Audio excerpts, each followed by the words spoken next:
This is a message for Big Red, because I know you're watching this video because you're hoping that I'm going to be afraid of you and your cronies' criminal attempt to extort me for $50,000. And it's not going to work, because when this is all said and done, you are going to be in serious trouble, my friend. I came out of the hospital yesterday visiting my aunt who was mauled by a coyote, and I saw two men standing by my car. One of them was brandishing a firearm.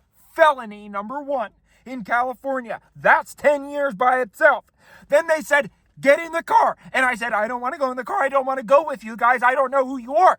They grabbed me, still brandishing the firearm, kidnapping, aggravated assault. They stuffed me in the car and they drove off with me, not disclosing where I was going to go or their names. That is false imprisonment. Another felony, I think.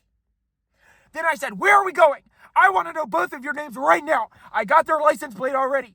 And they said, you have made our day very, very difficult, my friend. And I said, if you are coming from Big Red, I want you to tell him that his legal civil suit has absolutely no foundation. Any judge in the world is going to see it and throw it out. Certainly now that he is a part of a criminal conspiracy, and I know that he is. I know that he is. He thinks that he can get two random fuckers to come and ruin my life. They drove me out to the Angeles National Forest. The entire time I'm in the back seat saying, let me out of the car. I don't consent to being in this car. I do not consent to being with you. I don't know who you are. I'm fearing for my life. I don't know what you're going to try to do.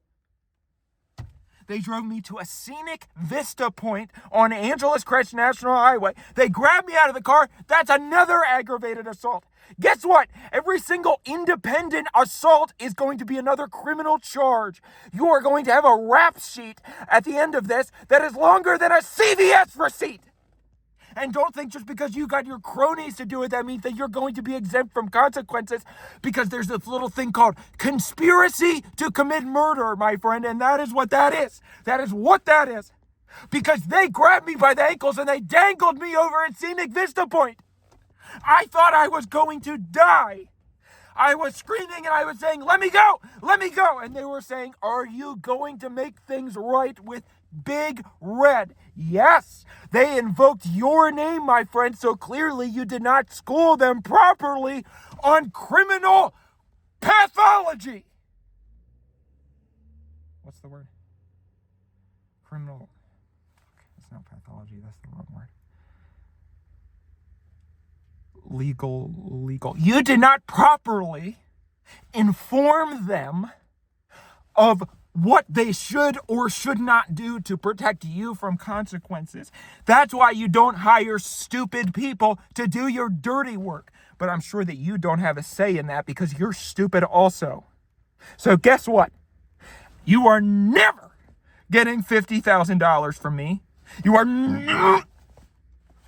never getting an ounce of my respect.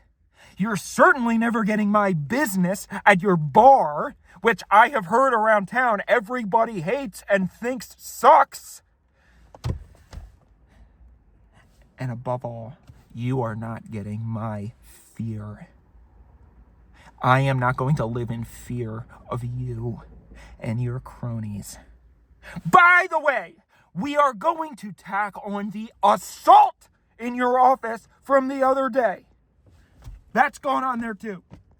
And I cannot wait to be there in court when the judge bangs his or her or their gavel and sends you to the clink for all eternity.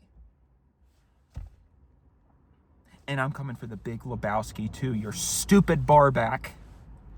Ignorance of the law is not an excuse.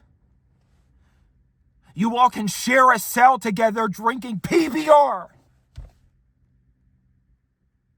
and fucking each other since you're gay, which is not a problem, but you think that it is, which makes it a problem for you. I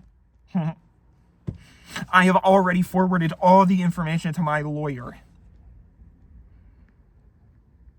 So, enjoy your last few days of freedom, my friend, because actions have consequences.